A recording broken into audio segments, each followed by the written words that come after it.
হারলে শিরোপার দৌড় থেকে ছিটকে যেতে হবে, আর জিতলে যদি কিন্তুর ওপর ভর করে টিকে থাকবে আশা।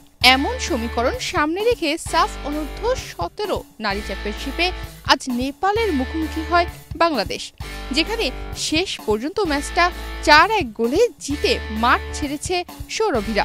হ্যাট্রিক করেছেন সৌরভী আকন্দ, অন্য গোলটি থুইনু মারমার।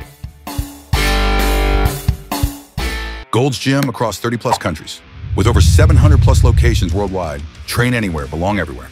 থিম্পুর চাংলি মিথাং স্টেডিয়ামে প্রথমার্ধে সাদামাটা ফুটবলই খেলেছে বাংলাদেশ। 38 মিনিটে প্রতিপক্ষের 3 খেলোয়াড়কে ড্রিবল করে নেপাল গোলকিপারের চোখ ফাঁকি দেন থুইনু মারমা। তার গোলে এগিয়ে যায় মাহবুবুর রহমানের দল। প্রথমার্ধের যোগ করা মিনিটে মামুনি চাকমার বাড়ানো বল বক্সের মধ্যে থেকে বাঁ পায়ের শটে ব্যবধান দ্বিগুণ করেন সৌরভী। 2 গোলে এগিয়ে থেকেই বিরতিতে যেতে পারত বাংলাদেশ, কিন্তু প্রথমার্ধের একেবারে শেষ দিকে উল্টো গোল হজম করে মেয়েরা।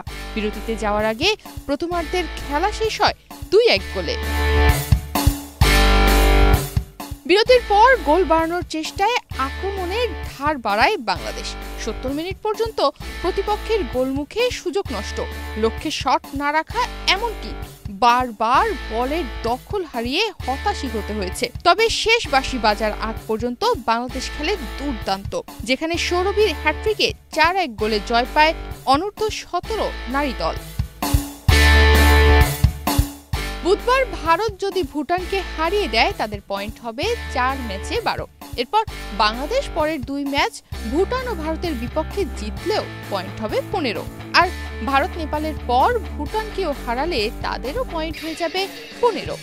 এই হিসাবে টুর্নামেন্টের শেষ রাউন্ডে যেহেতু শীর্ষ 2 দল ভারত ও বাংলাদেশ মুখোমুখি হবে, বাংলাদেশ জিতলেই ম্যাচ গড়াবে ট্রাইব্রেকারে। প্রথম রাউন্ডের ম্যাচে ভারতের কাছে হেরে যাওয়া বাংলাদেশেরই তাই হিসাব এখন একটাই, শেষ 2 ম্যাচ জিততে হবে। তারপর ভারতের বিপক্ষে ম্যাচটি ট্রাইব্রেকারে গড়াবে এবং বেঁচে থাকবে শিরোপা জয়ের আশা। নিউজ ডেস্ক, বাংলাদেশ প্রতিদিন।